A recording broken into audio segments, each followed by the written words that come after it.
ਵਾਹਿਗੁਰੂ ਜੀ ਕਾ ਖਾਲਸਾ ਵਾਹਿਗੁਰੂ ਜੀ ਕੀ ਫਤਿਹ। ਮੈਂ ਤੁਹਾਡੀ ਹੋਸਟ ਨੀਲਮ ਕੌਰ ਤੇ ਮੈਂ ਟੀਵੀ 84 ਦੇ ਸਾਰੇ ਦਰਸ਼ਕਾਂ ਤੇ ਸਰੋਤਿਆਂ ਦਾ ਹਾਰਦਿਕ ਸਵਾਗਤ ਕਰਦੀ ਹਾਂ ਪ੍ਰੋਗਰਾਮ ਸੱਚੋ ਸੱਚ ਵਿੱਚ, ਜਿਹੜੇ ਇਸ ਪ੍ਰੋਗਰਾਮ ਨੂੰ ਦੇਸ਼ਾਂ ਵਿਦੇਸ਼ਾਂ ਵਿੱਚ ਬੈਠ ਕੇ ਦੇਖਦੇ ਸੁਣ ਰਹੇ ਨੇ।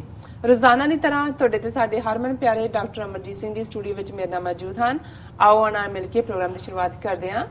ਜੀ ਡਾਕਟਰ ਸਾਹਿਬ, ਵਾਹਿਗੁਰੂ ਜੀ ਕਾ ਖਾਲਸਾ ਵਾਹਿਗੁਰੂ ਜੀ ਕੀ ਫਤਿਹ। ਜੀ ਡਾਕਟਰ ਸਾਹਿਬ, ਤੁਹਾਡਾ ਬਹੁਤ ਬਹੁਤ ਸਵਾਗਤ ਹੈ ਪ੍ਰੋਗਰਾਮ ਸੱਚੋ ਸੱਚ ਵਿੱਚ। ਸ਼ੁਕਰੀਆ ਜੀ ਡਾਕਟਰ ਸਾਹਿਬ, ਸਾਨੂੰ ਵਧੀਆ ਲੱਗ ਰਿਹਾ ਕਿ ਤੁਸੀਂ ਸਟੂਡੀਓ ਵਿੱਚ ਬੈਠ ਕੇ ਸਾਡੇ ਨਾਲ ਪ੍ਰੋਗਰਾਮ ਕਰ ਰਹੇ ਹੋ।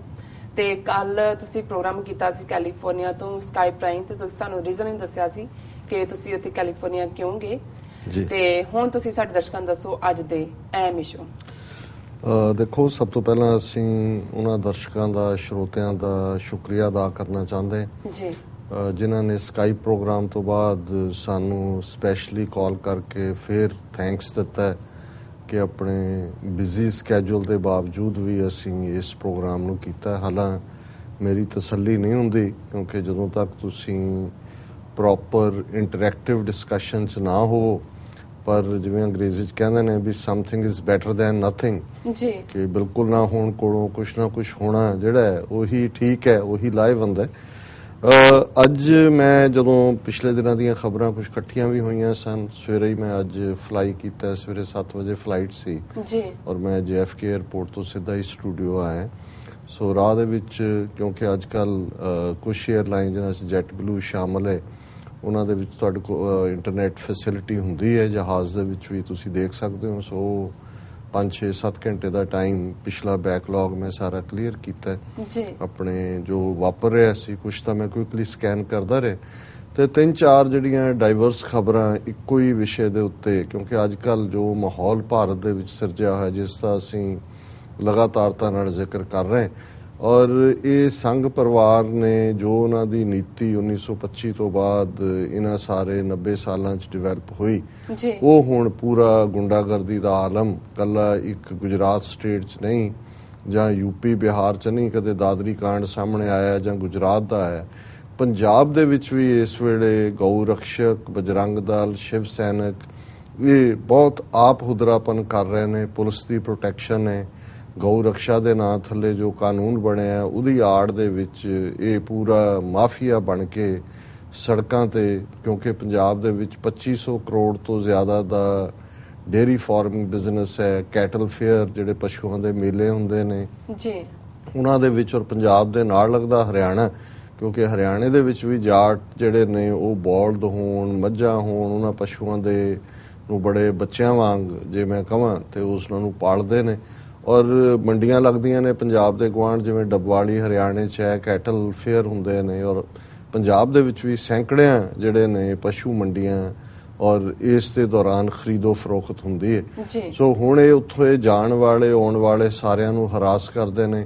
ਮੁਸਲਮਾਨਾਂ ਦੀ ਹਰਾਸਮੈਂਟ ਭਾਰਤ ਭਰ ਦੇ ਵਿੱਚ ਜਿਹੜੀ ਹੈ ਕਿਸੇ ਨਾ ਕਿਸੇ ਹਵਾਲੇ ਨਾਲ, ਜਿਸ 'ਚੋਂ ਈਵਨ ਜਿਹੜੇ ਬੜੇ ਐਸਟੈਬਲਿਸ਼ਡ ਉਹਨਾਂ ਦੇ ਐਕਟਰ ਨੇ, ਆਮਰ ਖਾਨ ਹੋਏ, ਸ਼ਾਹਰੁਖ ਖਾਨ ਹੋਏ, ਜਿਹੜੇ ਬਿਲਕੁਲ ਆਪਣੀਆਂ ਫਿਲਮਾਂ 'ਚ ਜਾਂ ਆਪਣੇ TV ਸ਼ੋਜ਼ ਦੇ ਵਿੱਚ ਜਿਸ ਨੂੰ ਅਸੀਂ ਕਹੀਏ ਕਿ ਭਾਈ ਉਹ ਪੈਟਰੀਆਟ ਟੂ ਦਾ ਕੋਰ ਵਾਲਾ ਦੱਸਦੇ ਨੇ, ਜਾਂ ਮੋਰ ਲਾਇਲ ਦੈਨ ਦਾ ਕਿੰਗ, ਹਿੰਦੂਆਂ ਨਾਲੋਂ ਵੀ ਜ਼ਿਆਦਾ ਆਪਣੇ ਆਪ ਨੂੰ ਦੇਸ਼ ਭਗਤ ਦੱਸਦੇ ਨੇ, ਪਰ ਉਹਨਾਂ ਦੀ ਨਿਗਾਹ 'ਚ ਹਿੰਦੂ ਤਵੀਆਂ ਦੀ ਉਹ ਮੁਸਲਮਾਨ ਹੀ ਨੇ, ਉਹ ਮਲੇਛ ਹੀ ਨੇ, ਉਹ ਬਾਹਰੋਂ ਆਏ ਨੇ, ਔਰ ਉਹਨਾਂ ਦੀ ਜਾਂ ਘਰ ਵਾਪਸੀ ਹੋਏ ਤੇ ਜਾਂ ਜਿਹੜਾ ਉਹਨਾਂ ਦਾ ਜਿਹੜਾ ਖਾਤਮਾ ਕੀਤਾ ਜਾਏ। ਸੋ ਇਸ ਕਿਸਮ ਦੀਆਂ ਨੀਤੀਆਂ ਚੱਲ ਰਹੀਆਂ ਨੇ। ਪਰ ਮੈਂ ਸਮਝਦਾ ਵੀ ਅਸੀਂ ਆਪਣੇ ਕੌਮ ਦੇ ਵਿੱਚ ਪਿਛਲੇ ਇੱਕ ਜਿਹੜਾ ਸੈਗਮੈਂਟ ਦੇ ਵਿੱਚ ਮੈਂ ਦੱਸਿਆ ਸੀ ਕਿ ਵੀ ਇੱਕ ਪਾਸੇ ਤਾਂ ਡੀਜਨਰੇਸ਼ਨ ਭਾਰਤ ਦੇ ਵਿੱਚ ਹਰ ਪਾਸਿਓਂ ਹੈ, ਜਿਹੜੀ ਚੰਗੀ ਗੱਲ ਹੈ। ਕੋਈ ਵੀ ਨਵਾਂ ਸਿਸਟਮ ਉਦੋਂ ਹੀ ਤੁਹਾਡੇ ਐਸਟੈਬਲਿਸ਼ ਹੁੰਦਾ ਹੈ ਜਦੋਂ ਕਿ ਜਿਹੜਾ ਐਗਜ਼ਿਸਟਿੰਗ ਸਿਸਟਮ ਹੈ ਉਸ ਦੇ ਉੱਤੇ ਤੁਹਾਡਾ ਵਿਸ਼ਵਾਸ ਖਤਮ ਹੋ ਜਾਏ, ਉਸ ਦੀ ਕ੍ਰੈਡੀਬਿਲਿਟੀ ਨਾ ਰਹੇ। ਅੱਜ ਭਾਰਤ ਦੀ ਸਰਕਾਰ, ਦਫ਼ਤਰ, ਅਦਾਲਤਾਂ, ਪੁਲਿਸ, ਫੌਜ ਸਾਰਿਆਂ ਦੇ ਉੱਤੇ ਹੀ ਲੋਕਾਂ ਦਾ ਇਤਬਾਰ ਚੁੱਕਿਆ ਗਿਆ। ਪਰ ਦੂਸਰੇ ਪਾਸੇ ਮੈਂ ਇਹ ਵੀ ਕਿਹਾ ਸੀ ਕਿ ਜੇ ਅਸੀਂ ਆਪਣੇ ਕੌਮੀ ਪੱਖ ਤੋਂ ਦੇਖੀਏ ਤੇ ਅਸੀਂ ਵੀ ਉਸ ਡੀਜਨਰੇਸ਼ਨ ਦਾ ਸ਼ਿਕਾਰ ਬੜੀ ਤੇਜ਼ੀ ਨਾਲ ਹੋ ਰਹੇ, ਔਰ ਕਿਸ ਕਿਸਮ ਦੀਆਂ ਸੁਪਰਫਿਸ਼ੀਅਲ ਚੀਜ਼ਾਂ ਜਿਹੜੀਆਂ ਨੇ ਉਹ ਸਾਡੇ ਜੀਵਨ ਦੇ ਵਿੱਚ ਹਾਵੀ ਨੇ।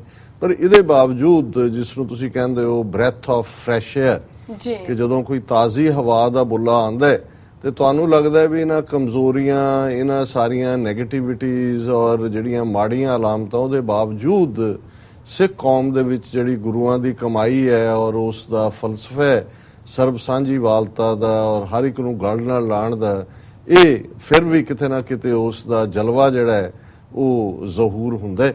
ਔਰ ਇੱਕ ਖਬਰ ਜਿਹੜੀ ਈਵਨ ਹਿੰਦੀ ਮੀਡੀਆ ਨੇ ਵੀ ਚੁੱਕੀ ਔਰ ਉਹ ਖਬਰ ਹੈ ਜਿਸ ਨੇ ਮੈਨੂੰ ਫਖਰ ਵੀ ਦਿੱਤਾ ਸਿੱਖ ਦੇ ਨਾਤੇ। ਔਰ ਹਿੰਦੀ ਖਬਰ ਦਾ ਟਾਈਟਲ ਹੈ सिखों ने दी मस्जिद के लिए जमीन, रखी गई नींव, आज़ादी के बाद से यहाँ नहीं थी मस्जिद। ਹੁਣ ਇਹ ਖਬਰ ਔਰ ਦਰਸ਼ਕ ਸਕਰੀਨ ਦੇ ਉੱਤੇ ਉਸ ਪਿਕਚਰ ਨੂੰ ਦੇਖ ਰਹੇ ਨੇ ਕਿ ਪਿੰਡ ਜ਼ਿਲ੍ਹਾ ਲੁਧਿਆਣੇ ਦਾ ਪਿੰਡ ਹੈ ਗਾਲਬ ਰਣ ਸਿੰਘ ਔਰ ਉਸ ਪਿੰਡ ਦੀ ਸਰਪੰਚ ਹੈ ਬੀਬੀ ਜਗਦੀਪ ਕੌਰ। ਇਸ ਪਿੰਡ ਦੇ ਵਿੱਚ ਕੁਝ ਮੁਸਲਮਾਨ ਜਿਹੜੇ 47 ਤੋਂ ਬਾਅਦ ਹੁਣ ਦੇ ਦੌਰ ਦੇ ਵਿੱਚ ਆ ਕੇ ਵਸੇ ਨੇ ਉਹ ਰਹਿੰਦੇ ਨੇ। ਸੋ ਉਹਨਾਂ ਦੀ ਧਾਰਮਿਕ ਲੋੜ ਨੂੰ ਮੁੱਖ ਰੱਖਦੇ ਆ ਕਿਉਂਕਿ ਇਸਲਾਮ ਦੇ ਵਿੱਚ 5 ਵੇਲੇ ਦੀ ਨਮਾਜ਼ ਰੋਜ਼ਾਨਾ 5 ਵਕਤ ਦੀ ਉਹ ਜ਼ਰੂਰੀ ਹੈ ਔਰ ਮਸਜਿਦ ਜਿਹੜੀ ਹੈ ਔਰ ਜਿਹੜੀ ਫਿਰ ਜੁਮੇ ਦੀ ਨਮਾਜ਼ ਹੈ ਉਹ ਸਾਂਝੇ ਤੌਰ ਤੇ ਜਮਾਤ ਦੇ ਤੌਰ ਤੇ ਪੜ੍ਹੀ ਜਾਂਦੀ ਹੈ। ਸੋ ਜ਼ਾਹਰ ਹੈ ਭਾਵੇਂ ਇਸ ਪਿੰਡ ਦੇ ਵਿੱਚ ਕੁਝ ਹੀ ਪਰਿਵਾਰ ਹੋਣਗੇ ਪਰ ਪਿੰਡ ਦੀ ਪੰਚਾਇਤ ਨੇ ਇਹ ਮਹਿਸੂਸ ਕੀਤਾ ਕਿ ਵੀ ਇਹਨਾਂ ਮੁਸਲਮਾਨਾਂ ਦੀ ਧਾਰਮਿਕ ਲੋੜ ਦੇ ਲਈ ਇਹਨਾਂ ਨੂੰ ਜਿਹੜੀ ਹੈ ਮਸਜਿਦ ਦੀ ਲੋੜ ਹੈ। ਸੋ ਇਸ ਪਿੰਡ ਦੇ ਵਿੱਚ ਮਸਜਿਦ ਦੇ ਲਈ ਪੰਚਾਇਤ ਨੇ ਜ਼ਮੀਨ ਦਿੱਤੀ ਔਰ ਸ਼ਾਹੀ ਇਮਾਮ ਪੰਜਾਬ ਮੌਲਾਨਾ ਹਬੀਬੁਰ ਰਹਿਮਾਨ ਲੁਧਿਆਣਵੀ ਜਿਹੜਾ ਲੁਧਿਆਣੇ ਸਥਿਤ ਨੇ ਉਹਨਾਂ ਨੇ ਇਸ ਦਾ ਨੀਂਹ ਪੱਥਰ ਰੱਖਿਆ। ਔਰ ਇਸ ਖਬਰ ਦਾ ਇਹੀ ਵੇਰਵਾ ਹੈ ਕਿ ਵੀ ਔਰ ਇਸ ਜਿਹੜੀ ਮਸਜਿਦ ਆ ਉਹਦਾ ਨਾਂ ਰੱਖਿਆ ਗਿਆ ਹਜ਼ਰਤ ਅਬੂ ਬਕਰ ਜੀ।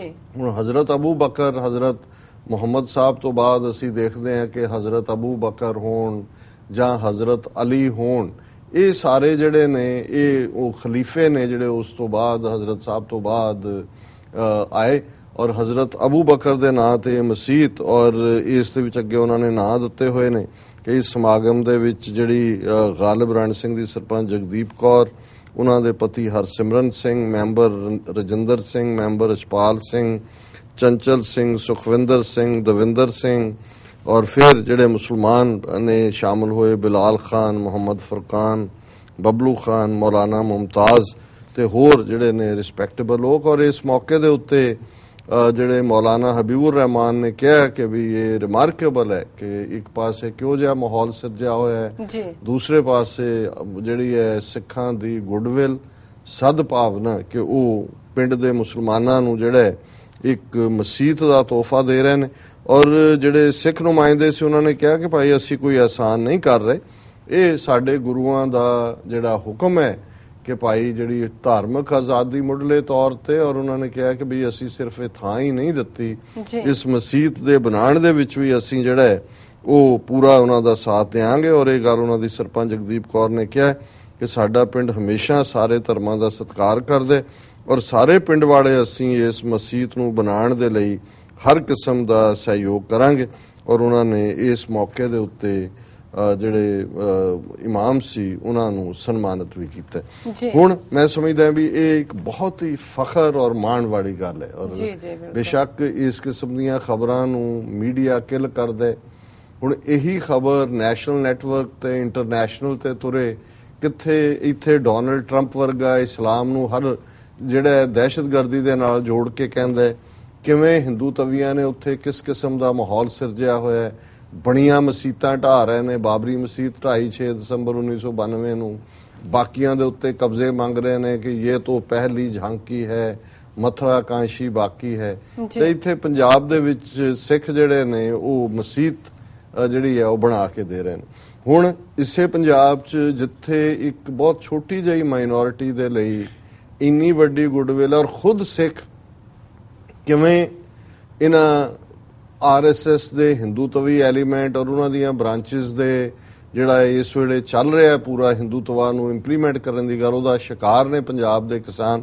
ਇਹ ਖਬਰ ਜਿਹੜੀ ਹੈ ਹਿੰਦੁਸਤਾਨ ਟਾਈਮਸ ਦੀ ਹੈ ਔਰ ਹੈਡਲਾਈਨ ਹੈ cow protection, Punjab dairy farmers allege harassment by Hindu right wing. ਹੁਣ ਜਿਹੜਾ ਆਰਗੇਨਾਈਜੇਸ਼ਨ ਹੈ ਪ੍ਰੋਗਰੈਸਿਵ ਡੇਅਰੀ ਫਾਰਮਰਸ ਐਸੋਸੀਏਸ਼ਨ, ਉਹਨਾਂ ਨੇ ਪ੍ਰੈਸ ਕਾਨਫਰੰਸ ਕਰਕੇ ਇਹ ਕਿਹਾ ਕਿ ਗਾਂ ਰੱਖਿਆ ਦੇ ਨਾਂ ਥੱਲੇ ਕਿਸਾਨਾਂ ਨੂੰ ਹਰਾਸ ਕੀਤਾ ਜਾ ਰਿਹਾ।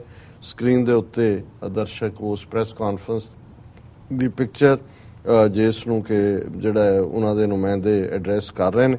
ਔਰ ਇਹ ਖਬਰ ਹੈ, progressive dairy farmers association has accused the Punjab police of shielding the activists of Hindu right wing who they alleged were harassing them in the name of cow protection। ਉਹਨਾਂ ਨੇ ਪ੍ਰੋਗਰੈਸਿਵ ਡੇਅਰੀ ਫਾਰਮਰਸ ਐਸੋਸੀਏਸ਼ਨ ਨੇ Punjab police ਦੇ ਉੱਤੇ ਦੋਸ਼ ਲਾਇਆ ਕਿ ਉਹ ਹਿੰਦੂ ਜਿਹੜੇ ਸੱਜੇ ਪੱਖੀ ਨੇ ਉਹਨਾਂ ਨੂੰ ਜਿਹੜਾ ਸੁਰੱਖਿਆ ਦੇ ਰਹੇ ਨੇ, ਉਹਨਾਂ ਨੂੰ ਪ੍ਰੋਟੈਕਟ ਕਰ ਰਹੇ ਨੇ, ਔਰ ਉਹ ਜਿਹੜੇ ਹਿੰਦੂ ਨੇ ਉਹ ਗਾਂ ਰੱਖਿਆ ਦੇ ਨਾਂ ਥੱਲੇ ਕਿਸਾਨਾਂ ਨੂੰ ਬਹੁਤ ਹਰਾਸ ਕਰ ਰਹੇ ਨੇ।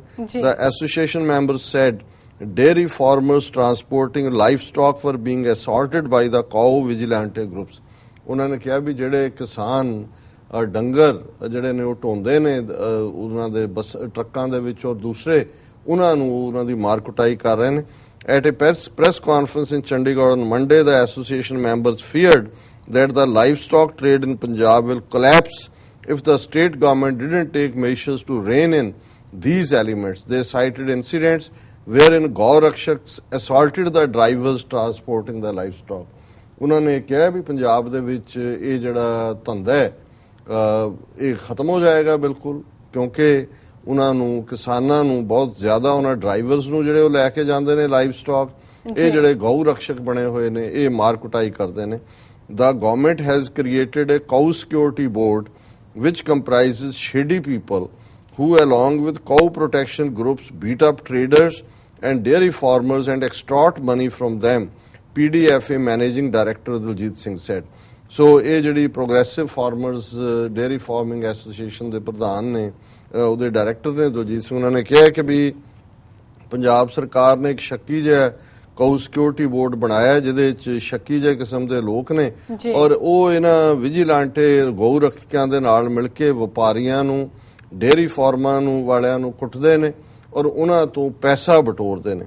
At the behest of the RSS, the state government wants to promote indigenous cows, which is not a commercially viable option for dairy farmers, he said, adding milk producers across the state do a business of rupees 2,500 crore annually।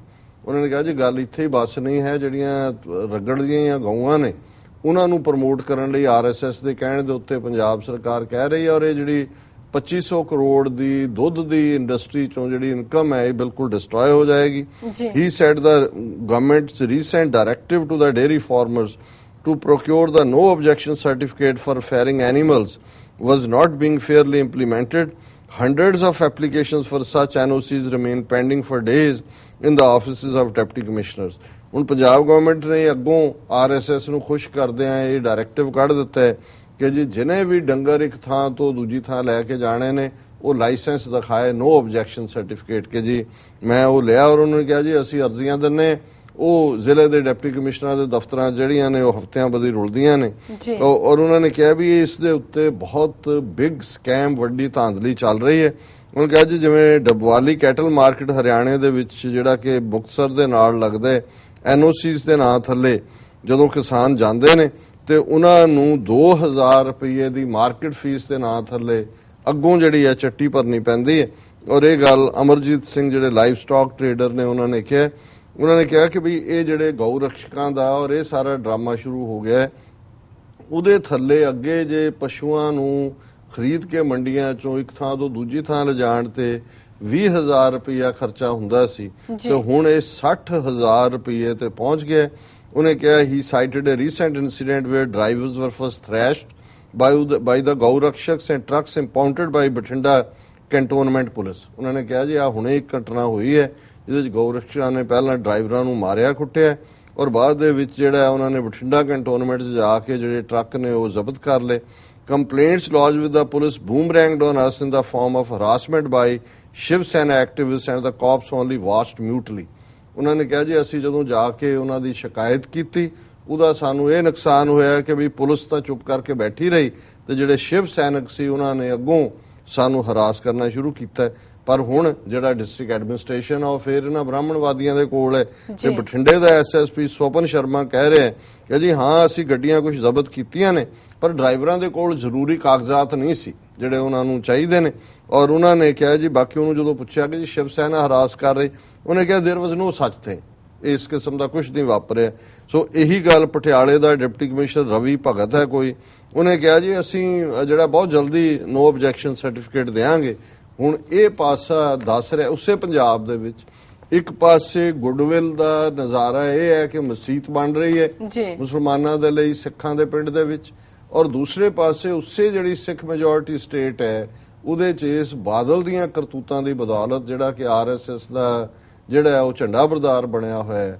ਕਿਸਾਨ ਪਹਿਲਾਂ ਹੀ ਜਿਹੜੇ ਖੇਤੀਬਾੜੀ ਤੇ ਨਿਰਭਰ ਕਿਸਾਨ ਨੇ ਉਹਨਾਂ ਦਾ ਤਾਂ ਹਾਲ ਇਹ ਕਰ ਦਿੱਤਾ ਹੈ ਵੀ ਉਹ ਸੁਸਾਈਡ ਕਰ ਰਹੇ ਨੇ। ਔਰ ਮੈਂ ਕਿਤੇ ਡਾਟਾ ਦੇਖ ਰਿਹਾ ਸੀ ਕਿ ਹੁਣ ਈਵਨ ਨੈਸ਼ਨਲ ਲੈਵਲ ਤੇ ਵੀ ਇਹ ਆਣਾ ਸ਼ੁਰੂ ਹੋ ਗਿਆ ਕਿ ਪੰਜਾਬ 'ਚ ਕਿਸਾਨਾਂ ਦੀ ਆਤਮ ਹੱਤਿਆ ਦੀ ਕਹਾਣੀ ਵੱਧ ਹੈ। ਹੁਣ ਦੂਜਾ, ਤੁਸੀਂ ਖੇਤੀਬਾੜੀ 'ਚੋਂ ਨਿਕਲ ਕੇ ਕੀ ਕਰੋਗੇ? ਡੇਅਰੀ ਫਾਰਮਿੰਗ ਹੈ, ਤੁਸੀਂ ਦੁੱਧ ਦੀ ਇੰਡਸਟਰੀ 'ਚ ਆਉਂਦੇ ਹੋ, ਜਾਂ ਦੂਜਾ 2500 ਕਰੋੜ ਦਾ ਉਹਨਾਂ ਨੇ ਕਿਹਾ ਕਿ ਉਹਨਾਂ ਦੀ ਪ੍ਰੋਗਰੈਸਿਵ ਐਸੋਸੀਏਸ਼ਨ ਨੇ। ਪਰ ਇਹ ਹੁਣ ਜਿਸ ਕਿਸਮ ਦੇ ਨਾਲ ਮਤਲਬ ਪੰਜਾਬ ਨੂੰ ਹਰ ਪਾਸਿਓਂ ਡਿਸਟਰੋਏ ਕਰਨਾ ਹੈ। ਜੇ 20,000 ਰੁਪਏ ਦੀ ਟਰਾਂਸਪੋਰਟੇਸ਼ਨ ਕਾਸਟ 60,000 ਤੇ ਚਲੀ ਗਈ, ਆਮਦਨ ਤਾਂ ਨਹੀਂ ਵਧਣੀ ਹੈ। ਔਰ ਜਿਹੜੀ ਹਰਾਸਮੈਂਟ ਆ ਉਹ ਵੱਖਰੀ, ਔਰ ਜਿਹੜੀ ਮਾਰ ਕੁਟਾਈ ਔਰ ਜਿਹੜਾ ਇਹਦੇ ਨਾਲ ਸ਼ਿਵ ਸੈਨਾ ਔਰ ਬਜਰੰਗ ਦਲ ਜਿਹੜੇ ਨੇ ਉਹ ਆਪਣੇ ਕਾਫਰਸ ਭਰ ਰਹੇ ਨੇ। ਸੋ ਇਹ ਕਹਾਣੀ ਦੱਸ ਰਹੀ ਹੈ ਕਿ ਪੰਜਾਬ ਦੇ ਵਿੱਚ ਕੀ ਚੱਲ ਰਿਹਾ, ਔਰ ਬਾਕੀ ਪਾਸੇ ਕਿਵੇਂ ਐਡਮਿਨਿਸਟ੍ਰੇਸ਼ਨ ਔਰ ਪੁਲਿਸ ਦੀ ਮਦਦ ਦੇ ਨਾਲ ਇਹ ਗਊ ਰਕਸ਼ਕਾਂ ਨੇ ਜਿਹੜਾ ਜਿਸ ਕਿਸਮ ਦੀ ਗੁੰਡਾਗਰਦੀ ਦਾ ਆਲਮ ਰਚਿਆ ਹੋਇਆ ਹੈ। NDTV ਨੇ ਇੱਕ ਸਟਿੰਗ ਆਪਰੇਸ਼ਨ ਕੀਤਾ, ਔਰ ਸਟਿੰਗ ਆਪਰੇਸ਼ਨ ਦੀ ਕਹਾਣੀ ਜਿਹੜੀ ਹੈ ਉਹ ਇਹਨਾਂ ਦੇ ਆਪਣੀਆਂ ਹੀ ਲਿਖਤਾਂ ਦੇ ਵਿੱਚ ਜਿਹੜੀ ਹੈ ਉਹ ਆਈ ਹੈ। ਉਹਨਾਂ ਨੇ ਬੜੇ ਵੇਰਵੇ ਦੇ ਨਾਲ NDTV ਨੇ ਵੀ ਬ੍ਰੌਡਕਾਸਟ ਕੀਤਾ ਔਰ ਉਹਨਾਂ ਨੇ ਕਿਹਾ ਕਿ ਵੀ ਕਿਸ ਤਰੀਕੇ ਨਾਲ ਇਹ ਜਿਹੜਾ ਸਟਿੰਗ ਆਪਰੇਸ਼ਨ ਦਾ ਬੇਸ ਹੈ ਉਹਦੇ 'ਚ ਉਹਨਾਂ ਨੇ ਕਿਵੇਂ ਕਿ ਵੀ ਮਹਾਰਾਸ਼ਟਰ ਦੇ ਵਿੱਚ ਉਹਨਾਂ ਨੇ ਕੀਤਾ ਕਿ ਗੁੰਡਿਆਂ ਦੇ ਕਹਿਣ ਤੇ ਕਿਵੇਂ ਨੱਚ ਰਹੀ ਹੈ ਮਹਾਰਾਸ਼ਟਰ ਪੁਲਿਸ। ਉਹਦਾ ਟਾਈਟਲ ਹੈ, ਮੈਂ ਉਹਦੀ ਪੰਜਾਬੀ ਪੜਾਂਗਾ ਕਿ ਵੀ ਕਿਵੇਂ ਭਗਵੇ ਗੁੰਡੇ ਇਸ ਵੇਲੇ ਗਾਂ ਦੇ ਨਾਂ ਤੇ ਗੁੰਡਾਗਰਦੀ ਕਰ ਰਹੇ ਨੇ ਤੇ ਪੁਲਿਸ ਇਹਨਾਂ ਗੁੰਡਿਆਂ ਦੇ ਇਸ਼ਾਰਿਆਂ ਤੇ ਨੱਚ ਰਹੀ ਹੈ। ਇਸ ਦਾ ਖੁਲਾਸਾ NDTV ਦੇ ਸਟਿੰਗ ਆਪਰੇਸ਼ਨ 'ਚ ਹੋਇਆ। NDTV ਦੇ ਇੱਕ ਪੱਤਰਕਾਰ ਨੇ ਲੁਕੇ ਹੋਏ ਕੈਮਰੇ ਦੇ ਨਾਲ ਦੱਸਿਆ ਕਿ ਕਿਸ ਤਰ੍ਹਾਂ ਸ਼ਫਾਫ ਕੁਰੈਸ਼ੀ ਨਾਂ ਦਾ ਡਰਾਈਵਰ ਜਿਹਦੇ ਕੋਲ ਸਾਰੇ ਕਾਨੂੰਨੀ ਕਾਗਜ਼ਾਤ ਸੀ ਉਹ ਮੱਝਾਂ ਨੂੰ ਪੂਨੇ ਲਿਜਾ ਰਿਹਾ ਸੀ। ਹੁਣ ਧਿਆਨ ਦੇਣ ਵਾਲੀ ਗੱਲ ਇਹ ਹੈ ਕਿ ਮਹਾਰਾਸ਼ਟਰ 'ਚ ਮੱਝਾਂ ਨੂੰ ਇੱਕ ਥਾਂ ਤੋਂ ਦੂਜੀ ਥਾਂ ਲਿਜਾਣ ਜਾਂ ਮਾਸ ਦੇ ਲਈ ਕੱਟਣਾ ਕੋਈ ਅਪਰਾਧ ਨਹੀਂ ਹੈ, ਲੇਕਿਨ ਗੋਰਖਸ਼ਾ ਦੇ ਨਾਂ ਥੱਲੇ ਭਗਵੇ ਗੁੰਡਿਆਂ ਨੇ ਆ ਕੇ ਟਰੱਕ ਨੂੰ ਰੋਕ ਲਿਆ। ਇਹ ਗੁੰਡੇ ਟਰੱਕ ਦੇ ਪਿੱਛੇ ਜਾ ਕੇ ਉਹਨਾਂ ਨੇ ਈਵਨ ਦੇਖਿਆ ਵੀ ਨਹੀਂ ਕਿ ਮੱਝਾਂ ਨੇ ਕਿ ਗਾਵਾਂ, ਔਰ ਉਹ ਟਰੱਕ ਡਰਾਈਵਰ ਕਹਿੰਦਾ ਰਿਹਾ ਕਿ ਭਾਈ ਉਹਦੇ ਕੋਲ ਇਸ ਦੀ ਇਜਾਜ਼ਤ ਹੈ, ਮੇਰੇ ਕਾਗਜ਼ ਦੇਖ ਲਓ, ਮੈਂ ਬਿਲਕੁਲ ਕਾਨੂੰਨੀ ਤੌਰ ਤੇ ਜੋ ਕੰਮ ਕਰ ਰਿਹਾ। ਲੇਕਿਨ ਭਗਵੇ ਗੁੰਡੇ ਜਿਹੜੇ ਨੇ ਉਹ ਟਰੱਕ ਨੂੰ ਆਪਣੇ ਕਬਜ਼ੇ 'ਚ ਲੈ ਕੇ ਤੇ ਪੁਲਿਸ ਨੂੰ ਬੁਲਾਉਂਦੇ ਨੇ। ਹੁਣ ਪੁਲਿਸ ਮੌਕੇ, ਔਰ ਇਹ ਸਾਰਾ NDTV ਦਾ ਕੈਮਰਾ ਰਿਕਾਰਡ ਕਰ ਰਿਹਾ ਵੀ ਕੀ ਹੋਇਆ। ਹੁਣ ਪੁਲਿਸ ਆ ਕੇ ਮੌਕੇ ਦੇ ਉੱਤੇ ਭਗਵੇ ਗੁੰਡਿਆਂ ਨੂੰ ਸਮਝਾਉਣ ਦੀ ਕੋਸ਼ਿਸ਼ ਕਰਦੀ ਹੈ ਕਿ ਭਾਈ ਇਹ ਮੱਝਾਂ ਨੇ ਔਰ ਇਹ ਕੋਈ ਗੈਰ ਕਾਨੂੰਨੀ ਕੰਮ ਨਹੀਂ ਹੈ। ਪਰ ਸੁਭਾਸ਼ ਤਾਇਡੇ ਨਾਂ ਦਾ ਜਿਹੜਾ ਇੱਕ ਉਹਨਾਂ ਦਾ ਲੀਡਰ ਹੈ ਉਹ ਕੁਝ ਵੀ ਸੁਣਨ ਨੂੰ ਤਿਆਰ ਨਹੀਂ ਹੈ। ਔਰ ਜਦੋਂ ਹੀ ਪੁਲਿਸ ਆਂਦੀ ਹੈ NDTV ਦਾ ਪੱਤਰਕਾਰ ਆਪਣੀ ਪਛਾਣ ਦਿੰਦਾ ਹੈ ਪੁਲਿਸ ਨੂੰ ਤੇ ਭਾਈ ਉਹਨੂੰ ਪੁੱਛਦੀ ਹੈ, ਪੁਲਿਸ ਨੂੰ ਪੁੱਛਦਾ ਪੱਤਰਕਾਰ ਕਿ ਕਾਨੂੰਨੀ ਰੂਪ ਤੇ ਜਾਨਵਰ ਲਿਜਾਣਾ ਜਾਇਜ਼ ਹੈ, ਤੁਸੀਂ ਉਹਨੂੰ ਕਿਉਂ ਰੋਕ ਰਹੇ ਹੋ। ਔਰ ਪੁਲਿਸ ਇੰਸਪੈਕਟਰ S ਗੌਡ ਜਿਹਦਾ ਨਾਂ ਹੈ ਉਹ ਕੋਈ ਜਵਾਬ ਨਹੀਂ ਦਿੰਦਾ, ਪਰ ਇਹੀ ਕਹਿੰਦਾ ਕਿ ਭਾਈ ਜੇ ਜ਼ਰੂਰੀ ਹੋਇਆ ਤੇ ਅਸੀਂ ਇਹਨਾਂ ਲੋਕਾਂ ਦੇ ਖਿਲਾਫ ਕਾਰਵਾਈ ਕਰਾਂਗੇ। ਪਰ ਉਹ ਜਿਹੜੇ ਗੁੰਡੇ ਨੇ ਉਹ ਇੰਨਾ ਕੁ ਪੁਲਿਸ ਤੇ ਦਬਾਅ ਬਣਾਉਂਦੇ ਨੇ ਤੇ ਫਾਈਨਲੀ ਪੁਲਿਸ ਡਰਾਈਵਰ ਨੂੰ ਕਾਗਜ਼ਾਤ ਚੈੱਕ ਕਰਨ ਦੇ ਬਹਾਨੇ ਥਾਣੇ ਲੈ ਜਾਂਦੀ ਹੈ ਔਰ ਇੰਸਪੈਕਟਰ ਡਰਾਈਵਰ ਨੂੰ ਕਹਿੰਦਾ ਦੂਸਰੇ ਕਮਰੇ 'ਚ ਬੈਠ। ਫਿਰ ਭਗਵਾ ਗੁੰਡੇ ਇੰਸਪੈਕਟਰ ਦੇ ਕੋਲ ਆਉਂਦੇ ਨੇ ਔਰ ਇੰਸਪੈਕਟਰ ਬੜੇ ਅਦਬ ਨਾਲ ਉਹਨਾਂ ਨੂੰ ਬਹਿਣ ਲਈ ਕਹਿੰਦਾ ਫਿਰ FIR ਲਿਖਦੇ ਨੇ ਔਰ ਉਹਦੇ 'ਚ ਜਿਹੜਾ ਪੁਲਿਸ ਇੰਸਪੈਕਟਰ ਸਾਰੀ ਗੁੰਡਿਆਂ ਦੀ ਗੱਲ ਮੰਨ ਕੇ ਉਸ ਡਰਾਈਵਰ ਦੇ ਖਿਲਾਫ ਕਾਰਵਾਈ ਕਰਦੇ ਆ, ਉਹਨੂੰ ਅੰਦਰ ਡੱਕ ਦਿੰਦੇ ਤੇ ਉਸ ਜਿਹੜਾ ਉਸ ਦਾ ਟਰੱਕ ਔਰ ਡੰਗਰ ਨੇ ਉਹਨਾਂ ਨੂੰ ਜ਼ਬਤ ਕਰ ਲੈਂਦਾ ਔਰ ਡਰਾਈਵਰ ਦੀ ਗ੍ਰਿਫਤਾਰੀ ਹੋ ਜਾਂਦੀ। ਹੁਣ ਇਹ ਜਿਹੜਾ ਸਾਰਾ ਪਾਰਟ ਹੈ NDTV ਨੇ ਕੈਮਰੇ ਦੇ ਨਾਲ ਜਿਹੜਾ ਉਹਨਾਂ ਦੇ ਸਟਿੰਗ ਆਪਰੇਸ਼ਨ ਦੇ ਵਿੱਚ ਕੀਤਾ ਮਹਾਰਾਸ਼ਟਰ 'ਚ। ਹੁਣ ਇਹ ਕਾਨੂੰਨੀ ਤੌਰ ਤੇ ਤੁਸੀਂ ਇਸ ਤੋਂ ਅੰਦਾਜ਼ਾ ਲਾ ਲਓ ਕਿ ਵੀ ਇਹ ਪੁਲਿਸ ਐਡਮਿਨਿਸਟ੍ਰੇਸ਼ਨ ਪੰਜਾਬ 'ਚ ਕੀ ਕਰ ਰਹੇ ਨੇ, ਮਹਾਰਾਸ਼ਟਰ 'ਚ ਕੀ। ਔਰ ਅਖੀਰਲੀ ਖਬਰ ਜਿਹੜੀ ਇਸ ਸੀਰੀਜ਼ ਦੀ ਮੈਂ ਚੁਣੀ ਹੈ ਕਿ ਪਿਛਲੇ ਦਿਨਾਂ 'ਚ ਕਿਵੇਂ ਫਾਂਸੀ ਦੇ ਮੁੱਦੇ ਤੇ ਅਫਜ਼ਲ ਗੁਰੂ ਨੂੰ ਦਿੱਤੀ ਹੋਏ, ਯਾਕੂਬ ਮੈਮਨ ਨੂੰ ਦਿੱਤੀ ਹੋਏ। ਹੁਣ ਜਸਟਿਸ ਕਾਟਜੂ ਭਾਵੇਂ ਉਹ ਕਈ ਵਾਰ ਕੁਝ ਐਸਾ ਕਹਿੰਦਾ ਜਿਹੜਾ ਸਾਨੂੰ ਵੀ ਪਸੰਦ ਨਹੀਂ ਹੁੰਦਾ, ਪਰ ਫਿਰ ਵੀ ਉਹ ਇੱਕ ਆਊਟਰਾਈਟ ਇਮਾਨਦਾਰ ਕਿਸਮ ਦਾ ਸੁਪਰੀਮ ਕੋਰਟ ਦਾ ਜਸਟਿਸ ਰਿਹਾ। ਔਰ ਉਹਨੇ ਆਪਣਾ ਜਿਹੜਾ ਟਵੀਟ ਦੇ ਵਿੱਚ ਅੱਜ ਲਿਖਿਆ ਕਿ ਯਾਕੂਬ ਮੈਨਨ ਨੂੰ ਜਿਹੜੀ ਫਾਂਸੀ ਦਿੱਤੀ ਗਈ ਬਿਨਾਂ ਸਬੂਤਾਂ ਤੋਂ ਸੀ, ਔਰ ਜਿਹੜੇ ਫਿਰਕੂ ਹਿੰਦੂ ਨੇ ਉਹਨਾਂ ਦੇ ਦਬਾਅ ਦੇ ਵਿੱਚ ਦਿੱਤੀ ਗਈ। ਔਰ ਉਹਨੇ ਜਿਹੜਾ ਮਾਰਕੰਡੇ ਕਾਟਜੂ ਨੇ ਕਿਹਾ ਕਿ ਵੀ ਯਾਕੂਬ ਮੈਮਨ ਨੂੰ ਫਾਂਸੀ ਦੇਣਾ ਪੂਰੀ ਤਰ੍ਹਾਂ ਗਲਤ ਸੀ ਔਰ ਕੋਈ ਪੁਖਤਾ ਸਬੂਤ ਨਹੀਂ ਸੀ ਉਹਦੇ ਖਿਲਾਫ। ਔਰ ਉਹਨਾਂ ਨੇ ਕਿਹਾ ਕਿ ਵੀ ਭਾਰਤ ਦੇ ਵਿੱਚ ਜਿਹੜਾ ਫਿਰਕੂ ਅੱਡਪਣਾ ਹੈ ਉਹ ਵੱਧਦਾ ਜਾ ਰਿਹਾ ਔਰ ਫੈਸਲੇ ਜਿਹੜੇ ਨੇ ਹੁਣ ਫਿਰਕੂ ਆਧਾਰ ਤੇ ਕੀਤੇ ਜਾਂਦੇ ਨੇ। ਉਹਨਾਂ ਨੇ ਕਿਹਾ ਕਿ ਦੇਸ਼ ਦੇ 80 ਤੋਂ 90% ਹਿੰਦੂ ਤੇ ਮੁਸਲਮਾਨ ਫਿਰਕੂ ਹੋ ਚੁੱਕੇ ਨੇ, ਕਮਿਊਨਲ ਹੋ ਚੁੱਕੇ ਨੇ, ਇੱਕ ਦੂਸਰੇ ਤੋਂ ਨਫ਼ਰਤ ਕਰਦੇ ਨੇ। ਉਹਨਾਂ ਨੇ ਕਿਹਾ ਵੀ ਜ਼ਿਆਦਾਤਰ ਹਿੰਦੂ ਜਿਹੜੇ ਨੇ ਯਾਕੂਬ ਨੂੰ ਫਾਂਸੀ ਚਾਹੁੰਦੇ ਸੀ ਤੇ ਮੁਸਲਮਾਨ ਜਿਹੜੇ ਨੇ ਇਸ ਦੇ ਖਿਲਾਫ ਸੀ। ਉਹਨਾਂ ਨੇ ਕਿਹਾ ਵੀ ਕਿਉਂਕਿ ਭਾਰਤ ਦੇ ਵਿੱਚ 80% ਹਿੰਦੂ ਨੇ, ਇਸ ਲਈ ਹੁਣ ਜਿਹਨੂੰ ਇਹ ਚਾਹਣ ਉਹਨੂੰ ਫਾਂਸੀ ਦੇਣਾ ਚਾਹਣ ਉਹਨੂੰ ਫਾਂਸੀ ਦਿੱਤੀ ਜਾਏਗੀ। ਉਹਨਾਂ ਨੇ ਕਿਹਾ ਕਿ ਵੀ ਭਾਵੇਂ ਮੇਰੀਆਂ ਇਹਨਾਂ ਗੱਲਾਂ ਕਰਕੇ ਹਿੰਦੂ ਨਾਰਾਜ਼ ਹੋ ਜਾਣਗੇ ਮੇਰੇ ਨਾਲ, ਪਰ ਮੈਨੂੰ ਕੋਈ ਫਰਕ ਨਹੀਂ ਪੈਂਦਾ। ਔਰ ਉਹਨਾਂ ਨੇ ਕਿਹਾ ਕਿ ਵੀ ਇਹ ਯਾਕੂਬ ਦੇ ਮਾਮਲੇ 'ਚ ਇਨਸਾਫ ਦਾ ਭੱਦਾ ਮਜ਼ਾਕ ਬਣਾਇਆ ਗਿਆ ਔਰ ਜਿਸ ਦੇ ਆਧਾਰ ਤੇ ਮੈਮਨ ਨੂੰ ਦੋਸ਼ੀ ਬਣਾਇਆ ਗਿਆ ਉਹ ਬਿਲਕੁਲ ਜਿਹੜੇ ਕੋਈ ਸਬੂਤ ਨਹੀਂ ਸੀ ਬਣਦੇ। ਔਰ ਇਹ ਜਿਹੜਾ ਸਾਰਾ ਪਾਰਟ ਹੈ ਇਹ ਉਸ ਫਿਰਕੂ ਆਧਾਰ ਤੇ, ਔਰ ਹਰ ਕੋਈ ਜਾਣਦਾ ਹੈ ਕਿ ਸਾਡੇ ਦੇਸ਼ ਦੇ ਵਿੱਚ ਪੁਲਿਸ ਕਿਸ ਤਰ੍ਹਾਂ ਟਾਰਚਰ ਕਰਕੇ ਬਿਆਨ ਲੈਂਦੀ ਹੈ ਕਿ ਵੀ, ਔਰ ਇਹ ਜਿਹੜਾ ਟਾਰਚਰ ਹੈ ਇੰਨੀ ਖਤਰਨਾਕ ਚੀਜ਼ ਹੈ ਕਿ ਇਸ ਕਰਕੇ ਕੋਈ ਵੀ ਜਿਹੜਾ ਕੁਝ ਵੀ ਕਬੂਲ ਕਰ ਸਕਦਾ। ਸੋ ਹੁਣ ਜਸਟਿਸ ਕਾਟਜੂ ਦੀ ਸਟੇਟਮੈਂਟ, ਐਨਡੀਟੀਵੀ ਦਾ sting operation, Punjab dairy farmer progressive association ਦੇ ਨਾਲ, ਫਾਰਮਰਸ ਨਾਲ ਕੀ ਹੋ ਰਿਹਾ, ਇਹਨਾਂ ਸਾਰਿਆਂ ਨੂੰ ਮਿਲ ਕੇ ਜਦੋਂ ਤੁਸੀਂ ਫੇਰ ਲੁਧਿਆਣੇ 'ਚ ਸਿੱਖਾਂ ਦਾ ਮਸਜਿਦ ਦੇ ਲਈ ਥਾਂ ਦੇਣਾ, ਹੱਥੀਂ ਬਣਾਉਣਾ ਦੇਖਦੇ ਹੋ ਤੇ ਫਿਰ ਇਸ ਬਾਰੇ ਕੋਈ ਭੁਲੇਖਾ ਨਹੀਂ ਰਹਿੰਦਾ ਕਿ ਹਿੰਦੂਤਵਾਦ ਦੀ ਵਿਚਾਰਧਾਰਾ ਕੀ ਹੈ।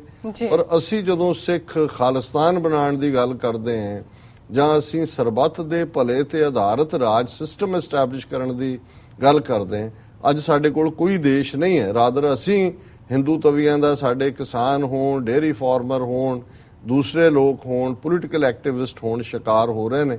ਇਹਦੇ ਬਾਵਜੂਦ ਅਸੀਂ ਜਿਹੜਾ ਆਊਟ ਆਫ ਦਾ ਵੇ ਜਾ ਕੇ ਦੂਸਰੇ ਦੇ ਧਾਰਮਿਕ ਜਜ਼ਬਾਤ ਦੀ ਕਦਰ ਕਰਦੇ ਔਰ ਜਿਹੜੇ ਕਈ ਸਾਡੇ ਹੀ ਨਾ ਸਮਝ ਭਰਾ ਸਾਨੂੰ ਪੁੱਛਣਗੇ ਕਿ ਜੀ ਖਾਲਿਸਤਾਨ 'ਚ ਹਿੰਦੂਆਂ ਦਾ ਕੀ ਬਣੇਗਾ, ਫਲਾਣੇ ਦਾ ਕੀ ਬਣੇਗਾ, ਟਿਮਕੇ ਦਾ ਕੀ ਬਣੇਗਾ, ਉਹ ਪਹਿਲਾਂ ਆਪਣੇ ਇਸ ਭਾਰਤ ਦਾ ਹਾਲ ਦੇਖ ਲੈਣ ਤੇ ਫਿਰ ਸਿੱਖਾਂ ਦੇ ਇਹਨਾਂ ਜੈਸਟਰਸ ਵੱਲ ਦੇਖ ਕੇ ਖੁਦ ਹੀ ਅੰਦਾਜ਼ਾ ਲਾ ਲੈਣ ਕਿ ਜਿਹੜਾ ਸਿੱਖਾਂ ਦੇ ਸੁਪਨਿਆਂ ਦਾ ਜਾਂ ਗੁਰਬਾਣੀ ਆਧਾਰਿਤ ਸਿੱਖੀ ਆਦਰਸ਼ਾਂ ਮੁਤਾਬਕ ਮੁਲਕ ਹੈ ਖਾਲਿਸਤਾਨ, ਉਹ ਕਿਉਂ ਜਿਹਾ ਹੋਏਗਾ। ਸੋ ਇਹ ਅੱਜ ਦੇ ਮੇਨ ਇਸ਼ੂਜ਼। ਜੀ ਡਾਕਟਰ ਸਾਹਿਬ, ਤੁਹਾਡਾ ਬਹੁਤ ਬਹੁਤ ਸ਼ੁਕਰੀਆ। ਇਸ ਨਾਲ ਲੈਣੇ ਬ੍ਰੇਕ। ਵਿਊਅਰਸ, ਵਿਚਾਰਾਂ ਦਾ ਸਿਲਸਿਲਾ ਇਸ ਤਰ੍ਹਾਂ ਚੱਲਦਾ ਰਹੇਗਾ। ਮਿਲਦੇ ਹਾਂ ਛੋਟੇ ਵਕਫੇ ਤੋਂ ਬਾਅਦ।